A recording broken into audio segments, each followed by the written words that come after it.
السلام علیکم ورحمۃ اللہ وبرکاتہ۔ الحمد للہ نحمده ونستعینه ونستغفره ونؤمن به ونتوکل علیہ ونعوذ باللہ من شرور انفسنا ومن سیئات اعمالنا من يهد اللہ فلا مضل له ومن يضلله فلا هادی له ونشهد ان لا الہ الا اللہ وحدہ لا شریک له ونشهد أن سيدنا ونبينا ومولانا محمدا عبده ورسوله أما بعد۔ محترم ناظرین و سامعین کرام، آج ہم آپ کے سامنے ایک بہت ہی زیادہ اہم اور حساس موضوع پیش کرنے جا رہے ہیں، اور یہ پروگرام باب العلم انواریہ ایجوکیشنل سوسائٹی اور اس کے تحت چلنے والا ادارہ جامعہ انواریہ کے زیر اہتمام پیش کیا جا رہا ہے۔ ہم سب اس بات سے بخوبی واقف ہیں کہ آج ملت اسلامیہ اور ملت اسلامیہ کا ہر فرد مختلف قسم کے ظلموں سے دوچار ہے، اور اس ملت اسلامیہ پر مختلف طرح کے ظلم ڈھائے جا رہے ہیں۔ کبھی جسمانی طور پر اس ملت پر ظلم کیا جا رہا ہے، تو کبھی عقائد کے اعتبار سے اس ملت اسلامیہ پر ظلم کیا جا رہا ہے، اور کبھی معاشرتی نظام کو خراب کر کے ملت اسلامیہ میں پھوٹ ڈالنے کی کوشش کی جا رہی ہے۔ بہرحال آج ملت اسلامیہ مختلف حالات سے دوچار ہے، اور بالخصوص آج کل جس سازش کو اختیار کیا جا رہا ہے کہ جس کی وجہ سے ملت اسلامیہ ایک ظلم کا شکار بنی ہوئی ہے، وہ ہے کامن سول کوڈ، یعنی طلاق کے مسئلے کو لے کر سارے ملک میں اور ملک کے چپے چپے میں مسلمانوں کو پریشان کیا جا رہا ہے، اور مسلمانوں کو اپنے اسلامی عقائد سے ہٹانے کی کوشش کی جا رہی ہے، اور اسلامی قانون سے ہٹانے کی کوشش کی جا رہی ہے۔ لیکن اگر مسلمان متحد ہوں اور اللہ پر مکمل بھروسہ رکھنے والے ہوں، تو اللہ رب العزت کا دعویٰ ہے وَأَنْتُمُ الْأَعْلَوْنَ إِن كُنْتُم مُؤْمِنِينَ، کہ تم ہی سر بلند رہو گے اگر تم سچے پکے مسلمان ہو، اگر تم سچے پکے مومن ہو۔ تو ہمیں چاہیے کہ ہم اپنے ایمان کو مضبوط اور اپنے ایمان میں طاقتی پیدا کریں۔ تم ہی سر بلند رہو گے، یعنی چاہے زمانہ تم پر جتنا ظلم کر لے، اور زمانہ چاہے تم سے جتنا زیادہ طاقتور ہو جائے، اور جتنے بھی حالات تم پر آئیں، تم ہی غالب رہو گے اور تمہارا ہی غلبہ رہے گا۔ جیسا کہ ہم نے اسلامی تاریخ میں بھی دیکھی ہے، قرآن کریم نے ارشاد فرمایا کم من فئۃ قلیلۃ غلبت فئۃ کثیرۃ باذن اللہ، یعنی اللہ پر مکمل بھروسہ رکھنے والوں کی بالکل چھوٹی سی چھوٹی جماعتوں نے بھی بڑی سی بڑی جماعتوں کو اور بڑے سے بڑے لشکروں کو شکست کا منہ دکھا دیا، اور شکست کے جال میں پھنسا دیا، اور ان کو اللہ رب العزت نے اپنی غیبی مدد سے مدد کی، ان کا تعاون کیا۔ چنانچہ ان ساری باتوں سے ہمیں یہ پتہ چلتا ہے اور یہ ہمیں معلوم ہوتا ہے کہ ہم بھی متحد ہو جائیں اور اپنے ایمان کو مکمل کر لیں، کیونکہ آج ہم یہ چاہتے ہیں کہ ہماری جو خواہش ہے وہ ہماری خواہش پوری ہو جائے، اور ہم اسلام میں بھی برقرار رہیں، ہمارا ایمان بھی مکمل ہو کر رہے، ہم یہ چاہتے ہیں۔ حالانکہ رسول اللہ صلی اللہ علیہ وسلم نے ارشاد فرمایا لا يؤمن احدكم حتى يكون هواه تبعا لما جئت به، یعنی تم میں سے کوئی بھی شخص مکمل اور کامل مومن اس وقت تک نہیں ہو سکتا جب تک کہ میرے لائے ہوئے دین پر عمل نہ کر لے اور اپنی خواہش کو اس دین کے متبع نہ کر دے، یعنی اس دین کے مخالف نہ کر دے۔ جب تک ہماری خواہش اس دین کے موافق ہوگی اس وقت تک ہم مومن کامل ہیں اور ہمارا ایمان مکمل ہے۔ اگر ہم اپنے ایمان کو چھوڑ کر، اپنے اسلام کو چھوڑ کر اور اپنے عقائد کو نظر انداز کرتے ہوئے اپنی خواہشات پر عمل کریں گے تو ہمارا ایمان مکمل نہیں ہے۔ الغرض آج کل جو مسائل مسلمانوں کو پریشان کرنے کے لیے اٹھائے جا رہے ہیں ان میں سے ایک مسئلہ ہے کامن سول کوڈ، یعنی یکساں سول کوڈ کا، اور طلاق کا مسئلہ اور طلاق ثلاثہ کا مسئلہ۔ آج کل یکساں سول کوڈ کی بحث میں میڈیا میں یہ موضوع بھی بڑی شد و مت سے اٹھایا جا رہا ہے، یعنی بڑے آب و تاب کے ساتھ اور بڑے زور و شور سے اٹھایا جا رہا ہے کہ یکساں سول کوڈ کو ملک ہندوستان میں قائم کیا جائے، کہ زبانی یا غیر زبانی اور اسی طرح دستاویزی تحریری طلاق کے واقع ہونے کی اجازت نہیں ہونی چاہیے۔ یعنی اسلام نے مسلمانوں کو یہ بتلایا ہے کہ اگر کوئی مسلمان مرد، مسلمان شوہر اپنی بیوی کو زبان سے طلاق کا لفظ کہہ دیتا ہے اور اس کو طلاق دے دیتا ہے تو طلاق واقع ہو جاتی ہے، اگرچہ کہ اس نے کاغذی ثبوت نہ دیا ہو، یعنی کاغذ پر لکھ کر اس نے یہ نہ کہا ہو کہ میں تمہیں طلاق دیتا ہوں۔ اگر زبان سے ہی کہہ دیتا ہے چاہے وہ کسی بھی حالت میں ہو، لیکن اگر جنون کی کیفیت اس پر طاری نہ ہو، یعنی وہ پاگل نہ ہو، تو ایسی حالت میں وہ طلاق واقع ہو جاتی ہے، اگرچہ کہ زبانی ہو اور کاغذ پر لکھا ہوا نہ ہو۔ تو آج کل یہ شور مچایا جا رہا ہے کہ اس طرح کی جو طلاق ہو، یعنی زبانی جو طلاق دی جائے اور غیر دستاویزی یعنی کاغذ پر اگر لکھا ہوا نہ ہو تو ایسی طلاق کے واقع ہونے کو روک دینا چاہیے، اور ایسا قانون بنانا چاہیے کہ طلاق کو صرف عدالت کی اجازت کے ذریعے ہی دیا جا سکے۔ اس مطالبے کی غرض یہ ظاہر کی جا رہی ہے کہ اس سے عدالت کی اجازت کے بغیر انفرادی طور پر طلاق کے ذریعے ہونے والے ظلم پر روک تھام لگے گی۔ گویا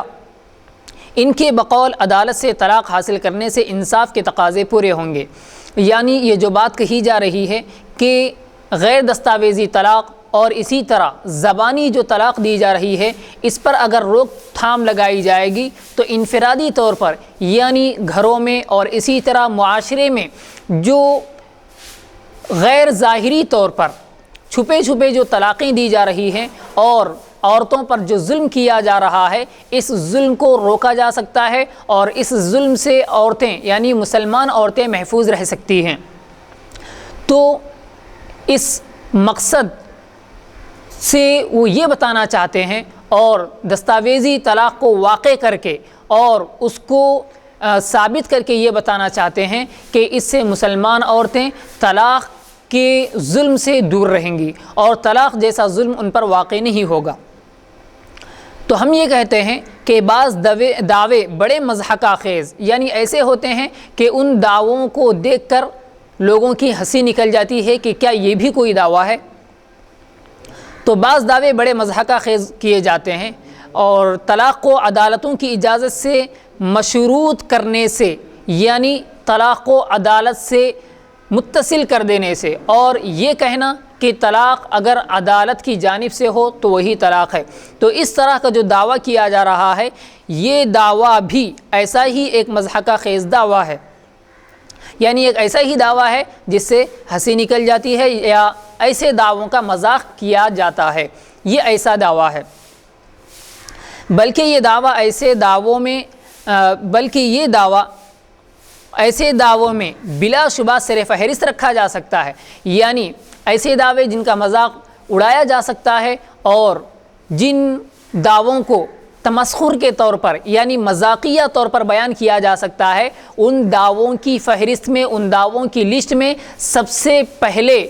اس دعوے کو رکھا جا سکتا ہے کہ طلاق عدالت سے مشروط ہو، یعنی اگر طلاق دینی ہی ہو تو پھر عدالت اگر اجازت دے تو طلاق دی جائے۔ یہ دعویٰ بھی انہی مضحکہ خیز دعووں میں سے ایک ہے۔ لیکن مسئلہ صرف اس دعوے کی مضحکہ خیزی کا ہی نہیں، یعنی اس کا مذاق اڑانا یہی نہیں ہے، بلکہ عدالتوں سے طلاق کے حصول کے بارے میں تجزیہ نگاروں نے ایسے حقائق پیش کیے ہیں کہ ان کو جان کر رونگٹے کھڑے ہوتے ہیں۔ وہ لوگ جو اس غلط فہمی میں مبتلا ہیں کہ یکساں سول کوڈ کے ذریعے طلاق دینے کے عمل کو عدالت کی اجازت کی شرط سے جوڑنا چاہیے، ان کو یہ حقائق ضرور جاننا چاہیے۔ یعنی جو یہ کہتے ہیں کہ طلاق کو عدالت سے منسلک کر دینا چاہیے اور عدالت سے مشروط کر دینا چاہیے، وہ ان حقائق کو جاننا ضروری ہے۔ ان حقائق کو آشکارا کرنے سے پہلے، یعنی ان حقائق کو بتلانے سے پہلے اور ظاہر کرنے سے پہلے ہم اپنے اسلامی نقطۂ نظر کو واضح کر دیتے ہیں کہ ہمارا اسلامی نقطۂ نظر کیا ہے اور اسلامی قانون کیا ہے۔ وہ یہ ہے کہ ہم مسلمان نکاح کا معاملہ عدالت میں نہیں کرتے، یعنی جب ہم مسلمان نکاح کرتے ہیں اور شادی کا معاملہ کرتے ہیں تو ہم اپنی شادی کا معاملہ عدالت سے نہیں کرتے، یعنی نکاح کرنے عدالت میں نہیں جاتے۔ اس لیے اس کو ختم کرنے کے لیے بھی ہمیں عدالت کی ضرورت نہیں ہے۔ جب ہم نکاح عدالت سے نہیں کرتے اور ہماری شادیوں کا تعلق عدالت یعنی کورٹ سے نہیں ہے، تو پھر اس شادی کو ختم کرنے کا تعلق بھی ہمارا عدالت سے نہیں ہونا چاہیے۔ ہم نکاح اسلامی حکم کے مطابق اسلام کے بتائے ہوئے طریقے سے کرتے ہیں، یعنی عاقدین میاں بیوی یا شوہر بیوی، عاقدین یعنی میاں بیوی، عاقدین دو گواہوں کی موجودگی میں ایجاب و قبول کرتے ہیں، یعنی ایک کی جانب سے ایجاب ہوتا ہے یعنی جواب دیا جاتا ہے اور ایک کی جانب سے قبول کیا جاتا ہے۔ ان میں سے ایک کہتا ہے کہ میں نے آپ سے نکاح کر لیا، تو دوسرا اس میں سے جواب دیتا ہے کہ ہاں میں نے اس نکاح کو قبول کر لیا۔ اس کو کہتے ہیں ایجاب و قبول۔ تو ہم نکاح اسلامی حکم کے مطابق اسلام کے بتائے ہوئے طریقے سے کرتے ہیں، یعنی عاقدین دو گواہوں کی موجودگی میں ایجاب و قبول کرتے ہیں اور نکاح ہو جاتا ہے۔ اور اسلام ہی نے ہمیں طلاق کا آسان اور عدل پر مبنی طریقہ بتایا ہے، یعنی جس طرح اسلام نے ہمیں نکاح کا آسان طریقہ بتلایا ہے، اسی طرح طلاق کا بھی آسان مسئلہ بتایا ہے، اور ایسا مسئلہ ہے اور ایسا طریقہ ہے کہ جس میں دونوں کے لیے عدل و انصاف قائم ہے۔ نہ شوہر کے لیے اس میں کوئی ظلم کیا جا سکتا ہے اور نہ ہی بیوی پر اس معاملے میں کوئی ظلم کیا جا سکتا ہے۔ اور اس تنبیہ کے ساتھ کہ طلاق ابغض المباحات ہے، یعنی اسلام میں اور شریعت میں طلاق کا حکم نہیں دیا گیا، بلکہ طلاق کی صرف اجازت دی گئی ہے، اور اجازت بھی بالکل آخری درجے کی اجازت ہے، اور اس کو ابغض المباحات کہا گیا ہے۔ یعنی شریعت نے جتنی چیزوں کو حلال یا جتنی چیزوں کو جائز قرار دیا ہے، ان جائز چیزوں میں سب سے بری جائز چیز، یعنی اگر جائز چیزوں میں بھی جو سب سے بری جائز چیز ہو سکتی ہے اور اس کے جائز ہونے میں جو سب سے آخری درجہ ہو سکتا ہے، وہ ہے طلاق۔ ابغض المباحات اس کو کہا جاتا ہے، یعنی جائز چیزوں میں سب سے ناپسندیدہ بات ہے، اس لیے ناگزیر ہو جائے تبھی یہ راہ اپنائی جائے۔ یعنی اگر میاں بیوی کے درمیان لڑائی جھگڑا اور ہو جائے اور زندگی گزارنا تقریباً ناممکن ہو جائے،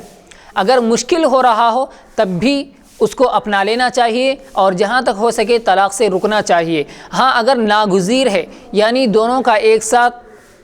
زندگی گزارنا ناممکن ہے، تو ایسی حالت میں طلاق کو استعمال کیا جا سکتا ہے۔ اور اس ناپسندیدہ بات کی اجازت اس لیے بھی دی ہے تاکہ ساتھ نباہ کرنا ممکن نہ رہے، یعنی ساتھ زندگی گزارنا ممکن نہ رہے، تو طلاق سے گریز کر کے اس سے زیادہ بدتر ناپسندیدہ حالات نہ پیدا ہو جائیں۔ یعنی جب یہ حالت پیدا ہو جائے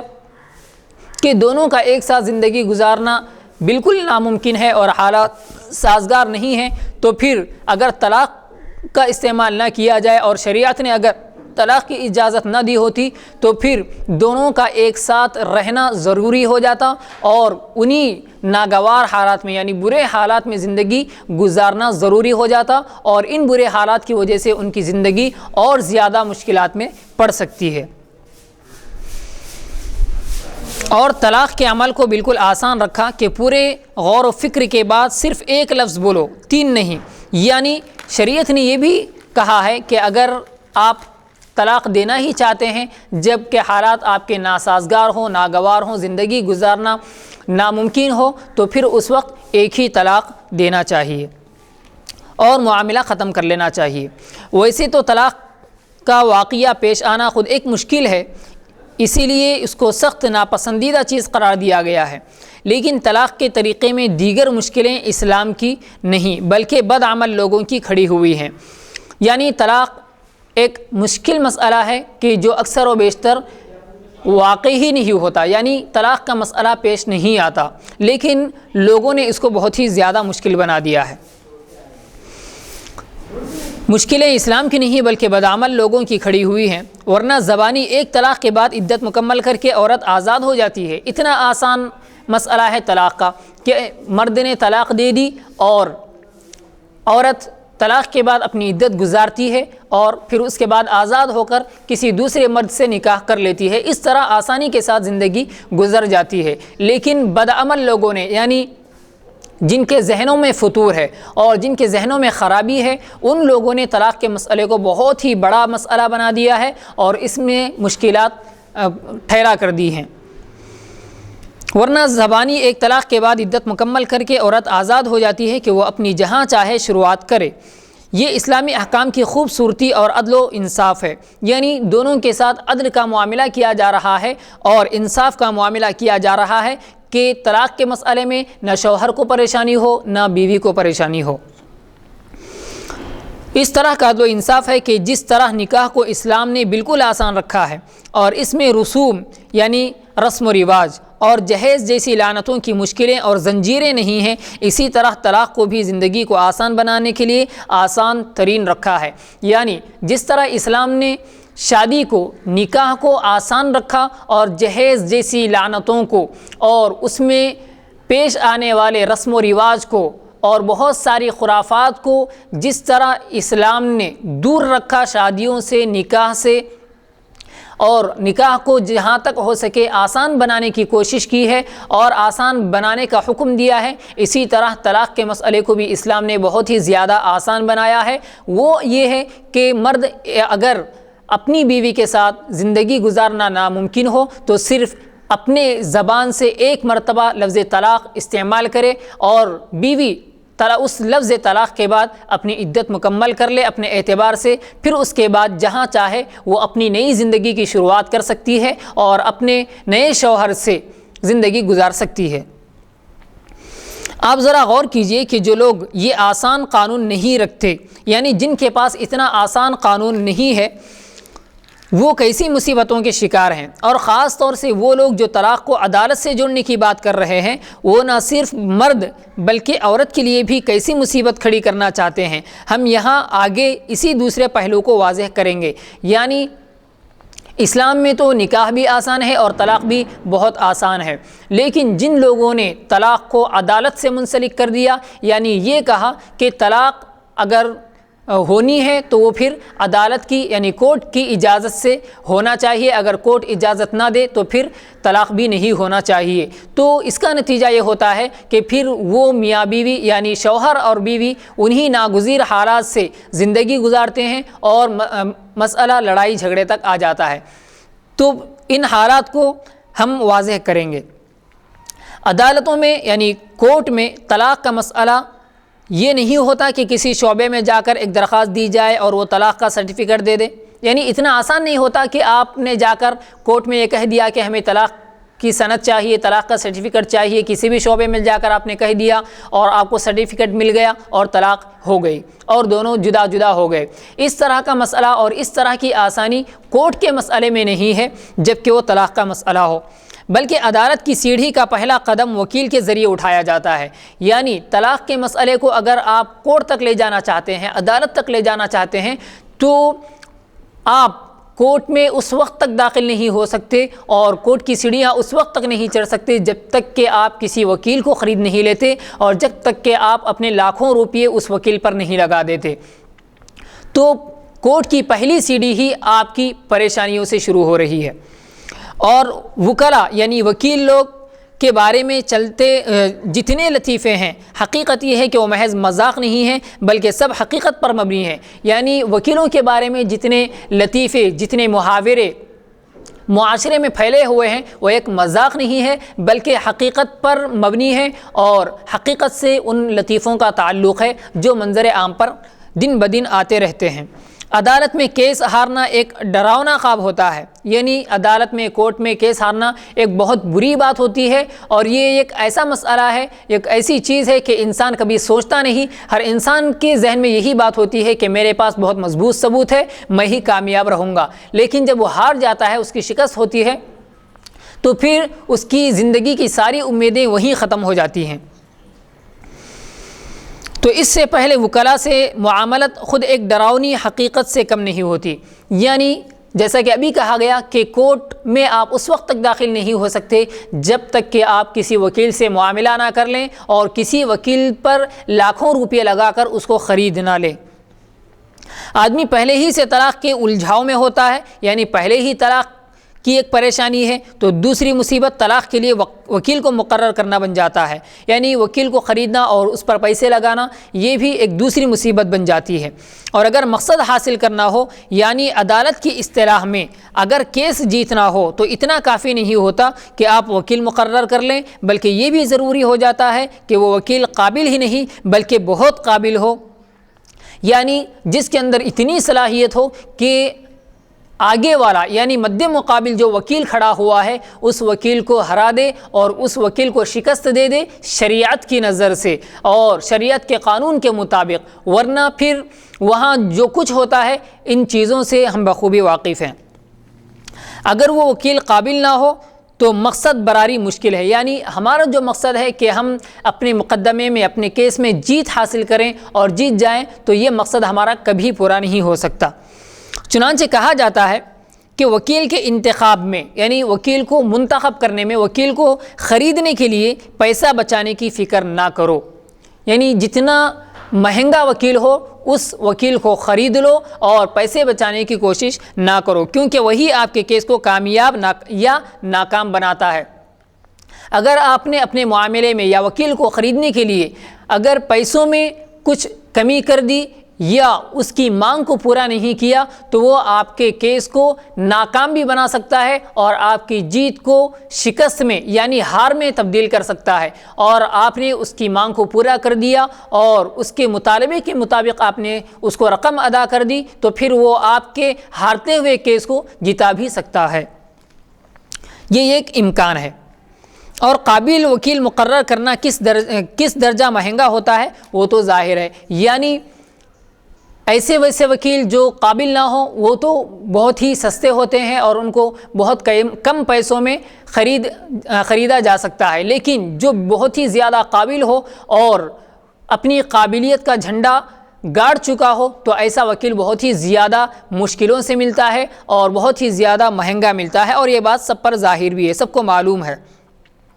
یہ کہا جاتا ہے کہ وکیل شرط نہیں ہوتا، یعنی وکیل کوئی شرط نہیں ہے کہ وکیل ایسا ہو، وکیل ویسا ہو، یا اس کے معاملات وہ جتنا مانگتا ہے ہم اس کو ادا کر دیں، یہ کوئی شرط نہیں ہے۔ امریکہ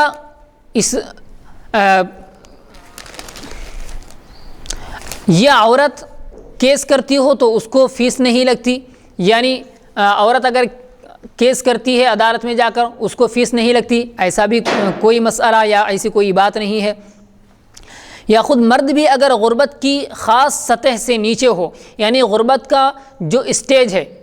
یعنی غریبی کا جو درجہ ہے، غریب ہونے کا، اس سے بھی اگر کم ہے، یعنی بہت ہی زیادہ غریب ہے،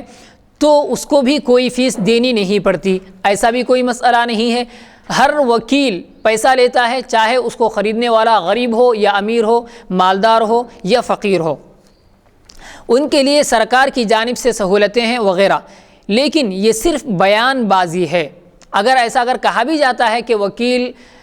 وکیل جس کے لیے لڑ رہا ہے، یعنی جو شخص اپنا کیس اور اپنا مقدمہ دائر کیا ہے عدالت میں اور کورٹ میں، تو اس کے بارے میں اگر حکومت نے یہ بات کہی ہو کہ ہم اپنی جانب سے اس کو وکیل مفت میں دیں گے، وکیل فری میں دیں گے، تو یہ صرف بیان بازی ہے، یعنی یہ صرف جھوٹے وعدے ہیں اور اس پر کبھی کوئی عمل نہیں ہوا ہے۔ حقیقت جو ہے عدالت کا تجربہ رکھنے والے جانتے ہیں، یعنی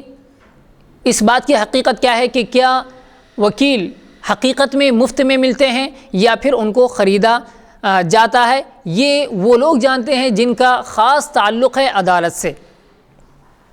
ورنہ ہر کسی کو پیسہ خرچ کرنا پڑتا ہے۔ اور ایک فریق کی جانب سے مقدمہ شروع ہونے کے بعد فریق ثانی کی جانب سے، یعنی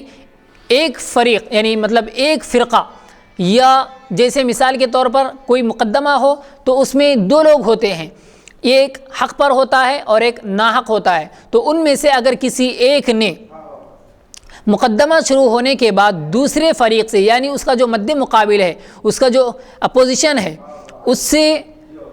اس کی جانب سے اور جواب میں دونوں فریقین کی جانب سے الزامات کا ایسا سلسلہ شروع ہوتا ہے کہ ہر فریق یعنی ہر آدمی دوسرے آدمی کے مقابلے میں مقدمہ جیتنے کے لیے ایک قابل وکیل کی خدمات حاصل کیے بغیر اپنے مقصد میں کامیابی حاصل نہیں کر سکتا۔ یعنی دو لوگ ہیں تو دونوں بھی یہ چاہتے ہیں کہ میں اپنا کیس جیتوں، جو حق پر ہے وہ بھی یہی چاہتا ہے کہ میں اپنا حق حاصل کر لوں اور میں جیت جاؤں، اور آگے بڑھ کر جو ناحق ہے، یعنی جو بالکل حق پر ہے ہی نہیں، جو بالکل جھوٹا ہے، تو وہ بھی یہی چاہتا ہے کہ میں اپنا کیس جیت جاؤں۔ اس لیے دونوں اپنے اپنے کیس کے مطابق اپنے اپنے وکیلوں کو خریدتے ہیں، اور جہاں تک ان کی وسعت ہے اور جہاں تک ان کی استطاعت اور طاقت ہے وہ وکیلوں کو خریدتے ہیں پیسہ لگا کر۔ مسلمان مرد و عورت الحمدللہ پرسنل لا کی آزادی کی وجہ سے اس لعنت سے بچے ہوئے ہیں، یعنی جو ہندوستان میں مسلم پرسنل لا یعنی مسلمانوں کا جو ذاتی قانون اپنا قانون جو مقرر کیا گیا ہے، اس قانون کے تحت الحمدللہ یعنی اللہ کا لاکھ لاکھ شکر ہے کہ مسلمان ان ساری چیزوں سے چاہے وہ مرد ہوں یا عورت ہوں بچے ہوئے ہیں، یعنی عدالتوں تک جانے سے، کورٹ تک جانے سے، وکیلوں کو خریدنے سے، اور اسی طرح وکیلوں کو خریدنے سے، اپنا پیسہ لگانے سے اور اپنا وقت ضائع کرنے سے، ان ساری چیزوں سے الحمدللہ چاہے وہ مسلمان مرد ہو یا مسلمان عورت ہو، صرف اس وجہ سے بچے ہوئے ہیں کہ ہندوستان میں مسلم پرسنل لا قائم ہے، یعنی مسلمانوں کا ذاتی قانون شریعت کے مطابق بنا ہوا ہے۔ ورنہ وہ مذاہب اور طبقات یعنی وہ جماعتیں جن کے پیروکاروں میں یعنی جن کی اتباع کرنے والوں میں ایسے مذہب کے لوگوں میں طلاق کے لیے عدالتوں کا رخ کرنا آج بھی ہندوستان میں ضروری ہے، یعنی مسلمانوں کے علاوہ جتنے اور فرقے ہیں، اسلام کے علاوہ اور جتنے مذاہب کو ماننے والے ہیں، مذہبوں کو ماننے والے ہیں، وہ سارے لوگ اپنے طلاق کا مسئلہ اور اپنی جو زندگی کے مسائل ہوتے ہیں ان تمام مسائل کو کورٹ جا کر ہی حل کرتے ہیں، اور یہ ان کے لیے ضروری بھی ہے کیونکہ ان کا کوئی اپنا قانون نہیں ہے، اور وہ دستور کے مطابق یعنی ہندوستانی قانون کے مطابق اپنے مسائل کو حل کرتے ہیں۔ اور ہم بھی سارے مسلمان ہندوستان کے قانون کی عزت کرتے ہیں اور اس کو مانتے بھی ہیں، لیکن صرف اس وقت تک مانتے ہیں جب تک کہ ہمارا اسلام اور ہمارے عقائد، ہمارے مسائل اس کے موافق ہوں، تو اس وقت تک ہم اس کو مانتے ہیں، لیکن جب مخالف ہو جائیں یعنی اس کے خلاف ہو جائیں تو پھر ہم اس قانون کو بالائے طاق رکھ دیتے ہیں، اس کو مانتے نہیں ہیں۔ کوئی ان سے پوچھے یعنی جو لوگ عدالتوں کو جاتے ہیں دوسرے مذاہب کے لوگ، کوئی ان سے پوچھے کہ ان کے لیے عدالت کی طلاق کیسی مصیبت اور لعنت بنتی ہے، اور وہ مرد و عورت جن کے طلاق کے مقدمات عدالتوں میں زیر دورہ ہیں بلکہ برسوں سے زیر التوا ہیں، ان سے نہ صرف وکلاء کی زیر التوا ہے یعنی دن بدن ملتوی ہوتے جا رہے ہیں، آج کی تاریخ دی گئی تھی اور آج جانے کے بعد یہ کہا گیا کہ پھر تمہاری تاریخ 15 دن کے بعد آئے گی، پھر 15 دن کے بعد اپنی پیشی کے لیے گئے، اپنے مقدمے کے لیے گئے تو پھر کہا گیا کہ تمہاری پیشی یا پھر تمہارا مسئلہ 2 مہینے کے بعد قابل عمل ہوگا اور 2 مہینے کے بعد اس کا فیصلہ کیا جائے گا۔ تو اس طرح کی یہ لعنت بنتی ہے۔ اب مسلمانوں کے علاوہ جتنے مذہب کے لوگ ہیں ہم ان سے پوچھیں اور ان لوگوں سے پوچھیں کہ جن کے طلاق کے مسائل کورٹ میں کیے جا رہے ہیں اور وہ اپنے مسائل کو کورٹ سے رجوع کر رہے ہیں، تو ان سے پوچھیں کہ کورٹ کی سیڑھیاں چڑھنا اور کورٹ میں بار بار جانا اور اپنے طلاق کے مسائل یا دوسرے مسائل کو کورٹ سے فیصلہ کروانا کتنا مشکل ہے، اور ذہنی تناؤ یعنی ذہنی ٹینشن بھی ہے، اور جسمانی صحت کے لیے مضر ہے، اور اپنے وقت کا ضیاع ہے، یعنی وقت اس میں ضائع ہو جاتا ہے اور اپنی زندگیاں اس میں لگ جاتی ہیں، اور یہاں تک کہ طلاق کا مسئلہ حل ہونے کے لیے کئی سال لگ جاتے ہیں۔ تو اگر ہم ان سے پوچھیں گے تو ہمیں اس کا حقیقی مفہوم معلوم ہوگا اور حقیقی پتہ چل جائے گا۔ اور وہ مرد و عورت جن کے طلاق کے مقدمات یعنی طلاق کے کیس عدالتوں میں یعنی کورٹوں میں زیر دوران ہیں، یعنی چل رہے ہیں، بلکہ برسوں سے زیر التوا ہے، یعنی کئی سالوں سے چل رہے ہیں، ان سے نہ صرف وکیلوں کی فیس کا اندازہ کیا جا سکتا ہے، یعنی ان سے یہ بات بھی معلوم ہوتی ہے کہ وکیل ایک کیس لڑنے کے لیے اور ایک کیس میں ہماری مدد کرنے کے لیے کتنی فیس لیتے ہیں، یہ بھی معلوم ہو جاتا ہے، بلکہ دیگر کارروائیوں اور عدالتی کارروائیاں جاری رکھنے کے لیے انہیں کیا کھونا پڑتا ہے، یعنی وکیل کا جو ایک لمبا معاملہ ہے اور اسی طرح کورٹ کا ایک جو لمبا معاملہ ہے، جو لمبا مسئلہ ہے، اس میں جو دوسری کارروائیاں ہوتے ہیں کہ وہاں جا کر مثال کے طور پر دستخط کروانا ہے، وہاں جا کر اپنے ثبوت پیش کرنا ہے، پھر وہاں جا کر اسٹامپ لگوانا ہے، تو یہ جو دوسرے معاملات ہیں پھر اس میں ان کا کیا نقصان ہوتا ہے، عدالت میں جانے والے، کورٹ میں جانے والے، تو ان سے یہ باتیں بھی ہمیں معلوم ہوتی ہیں۔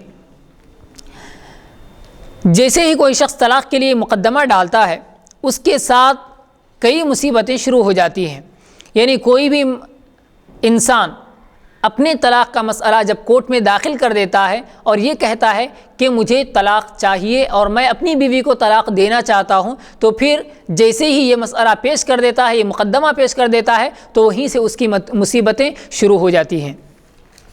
اس کا ذہنی سکون تو برباد ہی ہو جاتا ہے، یعنی جو جیسا ابھی کہا گیا کہ ایک ٹینشن شروع ہو جاتا ہے، ذہنی دباؤ اس پر پڑ جاتا ہے اور ذہنی جو سکون تھا وہ ختم ہو جاتا ہے۔ عدالتی کارروائیوں میں اس کا پیسہ جاتا ہے اور پیسہ نہ ہو تو اس کی چیزیں بکتی رہتی ہیں۔ ہاں ایک بات تو ہے کہ اگر آپ کے پاس پیسہ ہے، یعنی جو آدمی اپنے طلاق کا مسئلہ کورٹ میں داخل کر چکا ہے تو اس کا پیسہ کتنا برباد ہوتا ہے، یہ اس کے لیے ہے جس کے پاس پیسہ موجود ہے۔ اگر جس کے پاس پیسہ موجود نہیں ہے تو پھر اس کے لیے اس کی جو قیمتی چیزیں ہوتی ہیں ان چیزوں کو بیچ دینا پڑتا ہے، اور اسی طرح اس کا گھر بالکل برباد اور تباہ و تاراج ہو جاتا ہے۔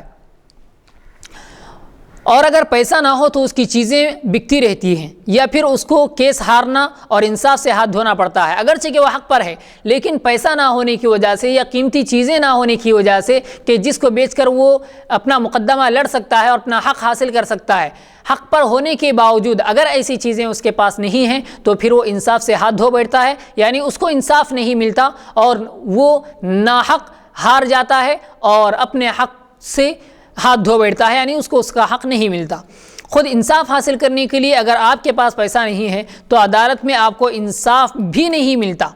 یعنی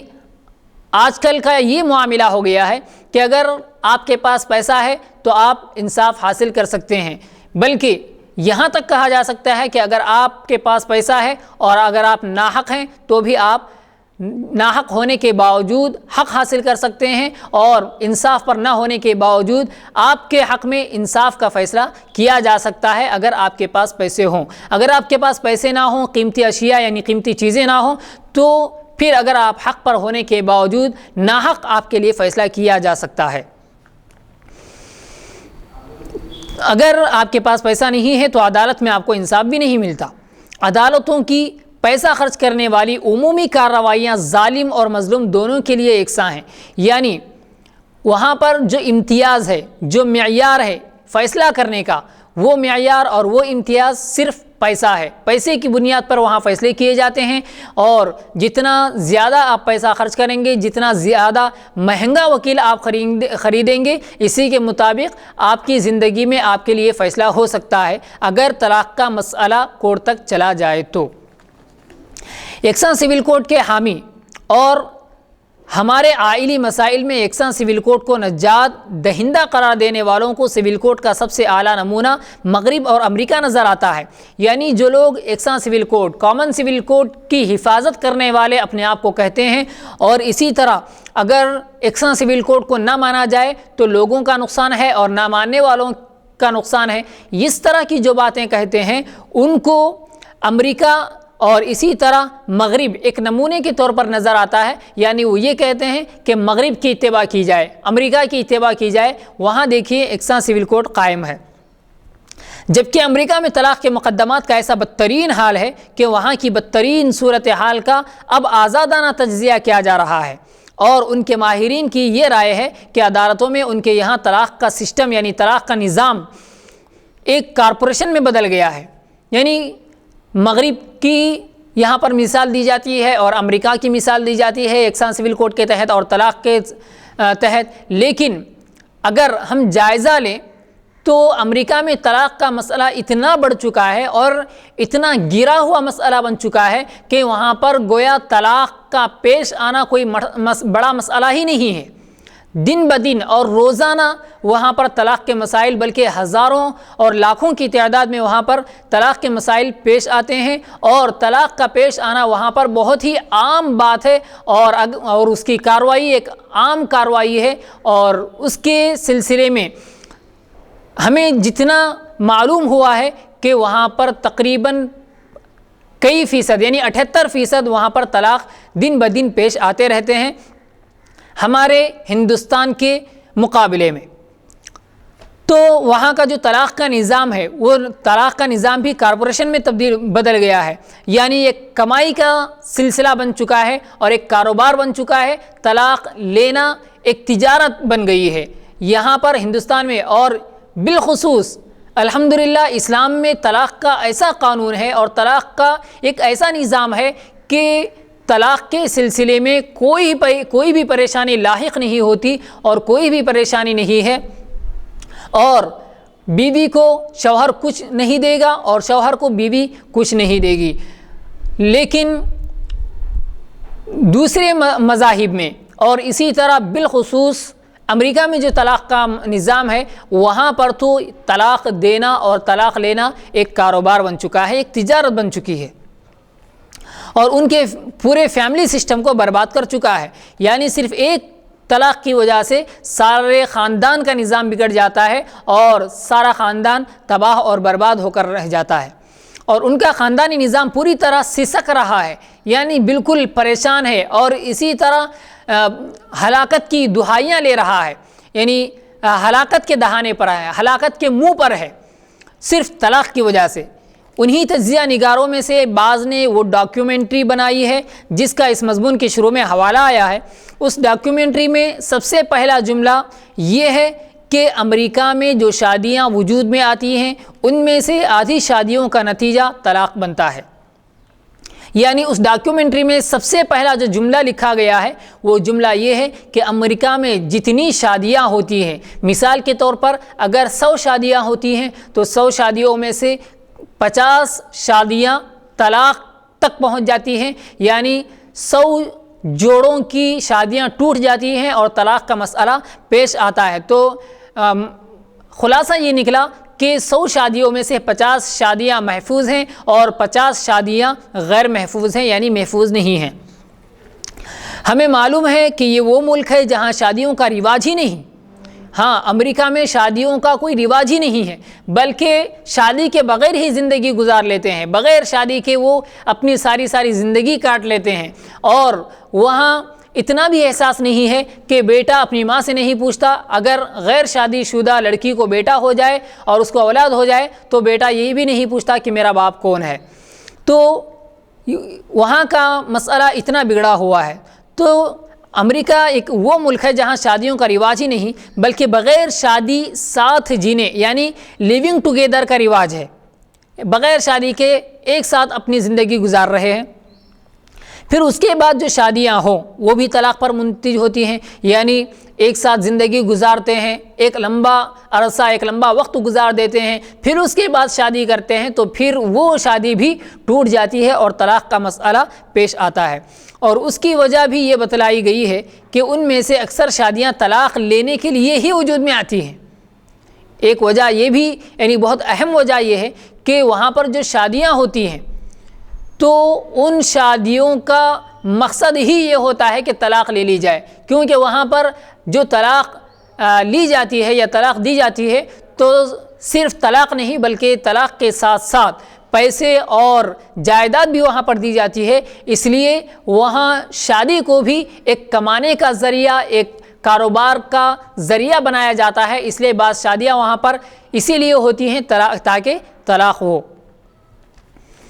اور اس کی وجہ یہ بھی بتلائی گئی ہے کہ ان میں سے اکثر شادیاں یعنی زیادہ تر شادیاں طلاق لینے کے لیے ہی وجود میں آتی ہیں، یعنی طلاق لینے کے لیے ہی شادیاں ہوتی ہیں، کیونکہ شادی شدہ عورت کے حقوق کے نام پر یعنی شادی شدہ عورت کے لیے جو حقوق ہونے چاہیے، اس حقوق کا سہارا لیتے ہوئے، ان حقوق کو ادا کرنے کا سہارا لیتے ہوئے شادی شدہ عورت کے حقوق کے نام پر جو قانون سازی یعنی جو قانون وہاں پر بنا ہوا ہے اور طلاق لینے کے نتیجے میں جو بے اعتدالی اور جانبداری پر مبنی فیصلہ عورت کے حق میں ہوتا ہے، یعنی جو بے اعتدالی ہے یعنی وہاں پر کوئی اعتدال ہی نہیں، کوئی اوسط ہی نہیں کہ جس کے مطابق فیصلہ کیا جائے، بلکہ ایک طرفہ وہاں پر فیصلہ کیا جاتا ہے اور عورت کے حق میں وہاں پر فیصلہ کیا جاتا ہے۔ تو اس سے فائدہ اٹھانے کے لیے ہی عورت وہاں شادی کرتی ہے اور پھر طلاق کے لیے خود مقدمہ داخل کرتی ہے۔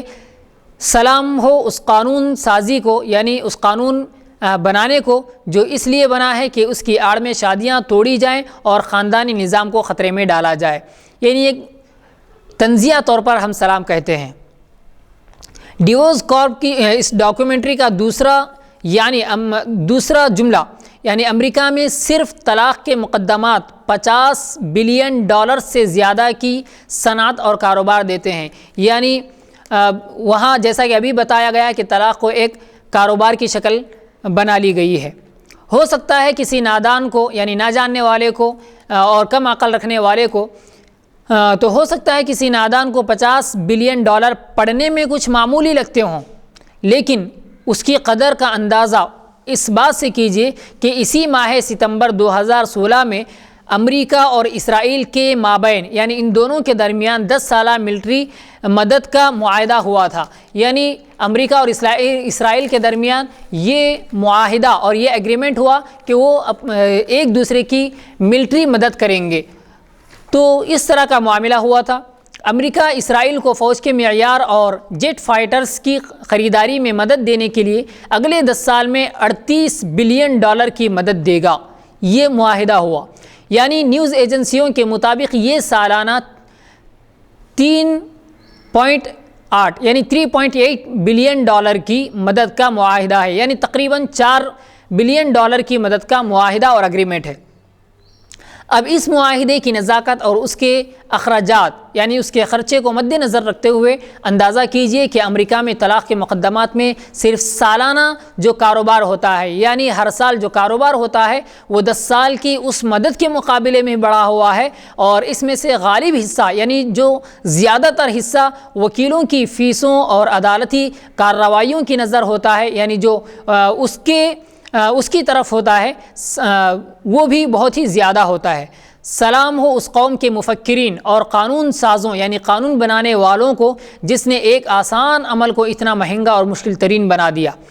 اور اس کے باوجود عورتوں کو مضبوط خاندانی نظام دینے میں ناکام رہے، بلکہ اپنی غیر معتدل قانون سازی سے یعنی ایک میانہ روی، ایک اقتصادی چیز ان کے اندر نہیں ہے، یعنی ایک حساب سے کام کرنا چاہیے، ایک حساب سے قانون بنانا چاہیے، یہ چیز کو انہوں نے ملحوظ نہیں رکھا اپنے قانون بنانے میں، تو اس وجہ سے بہت ساری پریشانیوں کا سامنا کرنا پڑ رہا ہے۔ جہاں مردوں کے لیے مشکل ترین ماحول بنایا، وہیں عورتوں کے لیے ایک ایسا معاشرہ تشکیل دینے میں یعنی معاشرہ بنانے میں کامیاب ہو گئے جہاں ان قوانین کی وجہ سے شادی سے گریز کر کے یعنی شادی سے دور رہ کے لیونگ ٹوگیدر کی عیاشی تراش کر اپنی تسکین یعنی سکون حاصل کرنے اور عورتوں کے جسم سے فائدہ اٹھانے والے بڑھ گئے، اور استمتاع پر یعنی فائدہ اٹھانے پر، عورت سے کسی بھی طرح کا جسمانی وغیرہ فائدہ اٹھانے پر عورت کے لازمی حقوق اور اولاد کی ذمہ داری لینے والے ختم ہو گئے، کیونکہ وہ لیونگ ٹوگیدر کی زندگی گزارتے ہیں، ایک دوسرے کے ساتھ غیر شادی شدہ زندگی گزارتے ہیں، اور جب انہیں اس کے نتیجے میں اولاد ہوتی ہے تو پھر اس کی ذمہ داری لینے سے وہ دور چلے جاتے ہیں، اور ان سے زیادہ سلامی کے مستحق وہ مشرقی دانشمند ہیں، یعنی مشرق کے وہ عقل مند لوگ ہیں جو مغرب میں نہ صرف عورتوں بلکہ معاشرتی زندگی کی اس پوری تباہی سے واقف ہونے کے باوجود، یعنی معاشرے میں کیا کیا حالات ہیں اس سے واقف ہونے کے باوجود اس غیر معتدل قانون سازی کا خود بھی تجربہ کرنا چاہتے ہیں۔ جمہوریت کا عدالتی نظام انگریزوں کی دین ہے، یعنی یہ جمہوریت کا جو کورٹ کا نظام ہے یہ انگریزوں نے دیا ہے، جس میں چند خوبیاں خود اسلام سے لی ہوئی ہیں، یعنی اس قانون میں جو اچھائیاں ہیں وہ اچھائیاں تو خود اسلام کے قانون سے لی گئی ہیں، لیکن اس کی بعض بدترین کمزوریاں ایسی ہیں جن کا اسلام سے کوئی تعلق نہیں، اس کے اندر بہت ساری خرابیاں ہیں جن سے اسلام کا کوئی تعلق نہیں ہے۔ جمہوری عدالتی نظام یعنی کورٹ کا جو نظام ہے جمہوریت میں، تو اس کی ان کمزوریوں میں ایک بدترین کمزوری کسی بھی مقدمے کے نتیجے میں اور فیصلے تک پہنچنے کے لیے لمبے وقت کی بربادی ہے، یعنی جو ایک نظام بنایا گیا ہے کورٹ کا، اس میں سب سے بڑی خرابی یہ ہے اور سب سے بڑی کمزوری یہ ہے کہ وقت بہت زیادہ لگ جاتا ہے، وقت برباد ہو جاتا ہے، جس میں نہ ختم ہونے والی دستاویز یعنی کاغذی ثبوت کی تیاری چلتی رہتی ہے اور کبھی ختم نہیں ہوتی۔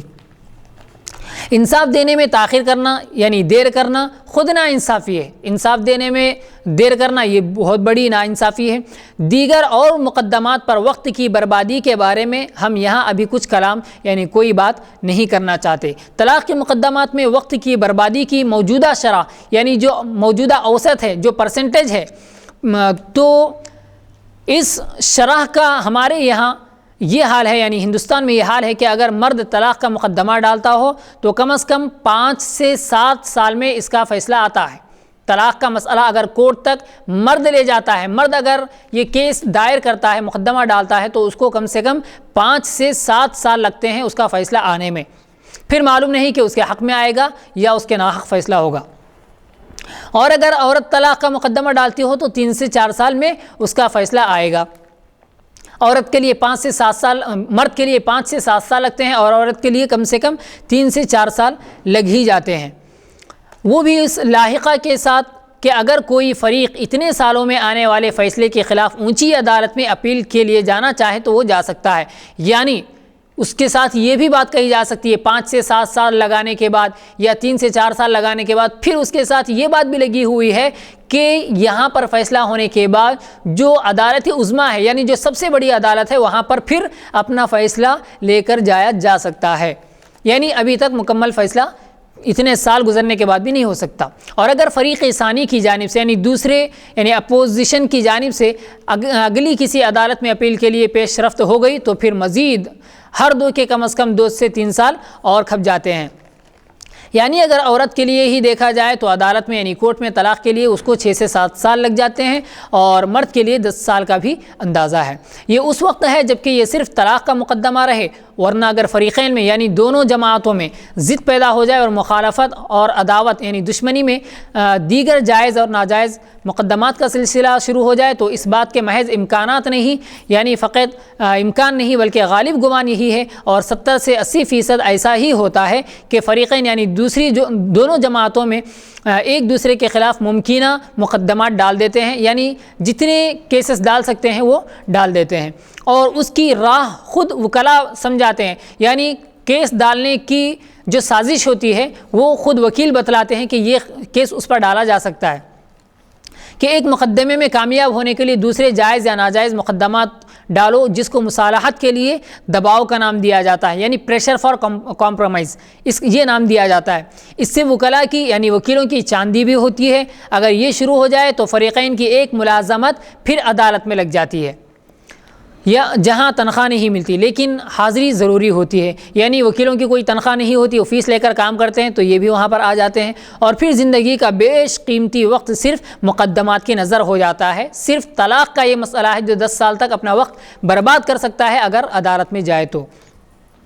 بعض لوگوں کا یہ خیال ہے کہ طلاق کے مقدمات کے معاملے میں صرف مردوں کا نقصان ہوتا ہے، لیکن یہ خیال صحیح نہیں ہے، یعنی غلط ہے۔ ان مقدمات سے عورت بھی اتنا ہی پریشان ہوتی ہے جتنا کہ مرد۔ پیسہ عورت کا بھی خراب ہوتا ہے، وقت عورت کا بھی خراب ہوتا ہے۔ اس کے علاوہ ہمارے یہاں مسلمانوں میں طلاق کی شرح کا تجزیہ کریں، یعنی طلاق کا جو پرسنٹیج ہے مسلمانوں میں، اس طلاق کا اگر تجزیہ کریں اور اس کا جائزہ لیں تو اب بھی ان میں سے غالب شرح وہ ہے، یعنی غالب پرسنٹ، یعنی زیادہ تر پرسنٹ وہ ہے جو وقت کی بربادی کے بغیر طلاق کے معاملے کو پورا کر لیتے ہیں، یعنی وقت برباد نہیں ہوتا اور طلاق واقع ہو جاتی ہے۔ اور مرد کی طلاق کے بعد عورت عدت گزار کر یا خلا کی کارروائی کے بعد، یعنی طلاق کے بعد جو عدت کا مسئلہ ہے وہ گزار لیتی ہے یا خلا لیتی ہے، تو خلا کی کارروائی کے بعد دونوں اپنی راہ لے لیتے ہیں، یعنی اپنی اپنی زندگی گزار لیتے ہیں، پھر جو کرنا ہے وہ کر لیتے ہیں۔ اور عورت عدت گزار کر نئی شروعات کر دیتی ہے، یعنی دوسری شادی کر لیتی ہے یا رہ جاتی ہے اکیلی، یا کم از کم سابقہ شوہر کے نکاح سے نکل کر کسی وقت بھی نئی شروعات کرنے کے لیے آزاد رہتی ہے۔ اگر طلاق کو عدالت کی اجازت سے جوڑ دیا جاتا ہے تو اس طرح کے معقول معاملات میں، یعنی اس طرح کے اچھے معاملات میں بھی عورت کئی سال تک طلاق کے فیصلوں کی محتاج رہے گی۔ جہاں مرد بددیانتی پر اتر آئے تو اس کو برسوں ان کا بنا کر رکھ دیتا ہے اور اٹکا کر رکھ سکتا ہے، تو یہاں تک کہ عورت بوڑھی ہو جاتی ہے، پھر وہ کسی اور سے نکاح نہیں کر سکتی، یعنی خلاصہ یہ کہ وہ اپنی زندگی برباد کر دیتی ہے۔ یہ تو غیر مذہبی نقطہ نظر سے جائزہ تھا۔ اب مذہبی اور شرعی نقطہ نظر سے جائزہ لے کر دیکھیے کہ عدالتوں کی طلاق مسلمانوں اور خاص کر عورتوں کے لیے کس درجہ مفید ہے، یعنی کس حد تک یہ مفید ہے، اس سے فائدہ ہے اسلامی اگر نقطہ نظر سے دیکھیں تو۔ اور مسلمان مرد و عورت کا سب سے اہم نازک مسئلہ یہی ہے کہ سول کوڈ میں یکسانیت، یعنی کامن سول کوڈ کا نافذ کر دینا۔ یہ سول کوڈ میں یکسانیت، برابری ملکی سطح پر لائی جا سکتی ہے، یعنی ملکی اعتبار سے، ہندوستان کے اعتبار سے تو لائی جا سکتی ہے، مذہبی سطح پر اس کو لازم نہیں قرار دیا جا سکتا، یعنی ایک ملکی قانون تو اس کو بنایا جا سکتا ہے مگر مذہبی لوگوں پر وہ لاگو نہیں کیا جا سکتا۔ یعنی اگر بالفرض، یعنی اگر مان لیا جائے فرضی طور پر، تو سول کوڈ میں ملکی سطح پر یکسانیت ہو بھی جائے، یعنی اگر ہو بھی جائے، یکساں سول کوڈ قائم بھی کر دے، تو اس کے بعد بھی مسلمان مرد و عورت طلاق تو وہی مانیں گے جس کا طریقہ اس کو شریعت سے ملا ہے، کورٹ کی طلاق کو یہ نہیں مانیں گے۔ اور فرض کیجئے کہ ایک عورت طلاق کے لیے عدالت جاتی ہو اور وہاں مرد کی آمادگی کے بغیر عدالت اس کے نکاح کے فسخ کا فیصلہ کر دے، یعنی مرد آمادہ ہی نہیں ہے طلاق دینے کے لیے، عورت خود طلاق لینا چاہتی ہے تو راضی نہیں ہوتا، وہ آمادہ نہیں ہوتا، راضی نہیں ہے طلاق دینے کے لیے، تو ایسی آمادگی کے بغیر عدالت اس کے نکاح کے فسخ کا فیصلہ کر دے، یعنی نکاح توڑنے کا فیصلہ کر دے، مرد کو الگ عورت کو الگ کر دینے کا فیصلہ کر دے، تو کیا شرعاً یعنی شریعت کے اعتبار سے عورت دوسرا نکاح کرنے کے لیے آزاد ہو جائے گی؟ ایک سوال ہے، ظاہر ہے نہیں ہوگی، کیونکہ شریعت اس کی اجازت ہی نہیں دیتی کہ جب تک مرد راضی نہ ہو، اگر عورت بھی طلاق لینا چاہے، خلا لینا چاہے، تو جب تک مرد راضی نہ ہو تو اس وقت تک وہ خلا نہیں لے سکتی۔ اگر مرد طلاق یعنی خلا دینے کے لیے اگر راضی ہو تو پھر وہ طلاق دے سکتا ہے، خلا اس کا قبول کر سکتا ہے، پھر اس کے بعد وہ عدت گزار کر شادی کر سکتی ہے، ورنہ اگر کورٹ کے اعتبار سے اگر وہ کرے گی تو پھر اس کو شادی کرنے کی دوسری اجازت نہیں ہے۔ اس میں بعض فقہاء کرام یہ فرماتے ہیں کہ کورٹ میں اگر مسلمان جج ہو، یعنی ایک ایسا شوہر ہو جو شراب پینے والا ہو، زانی ہو، یعنی چور ہو، یعنی اتنا ہے کہ بد اخلاق، جی بالکل فاسق ہو، یعنی شریعت کا پابند نہ ہو، جی پابند نہ ہو، اور اپنے اہل و عیال کے حقوق جو اس پر واجب ہیں وہ بھی ادا نہ کرتا، وہ پورے نہ کرتا، جی تو ایسی صورت میں عورت یعنی کسی بھی کورٹ میں، خواہ وہ ہندوستان ہو، امریکہ ہو، یورپ ہو، دنیا کے کسی خطے یا ملک میں حصے میں ایک قانون بنا ہوا ہے، کورٹ ہے، تو وہاں پر اگر کوئی مسلمان جج ہے تو وہ مسلمان جج کے پر اگر اپنا جو ہے یہ فیصلہ لے کر گئی ہے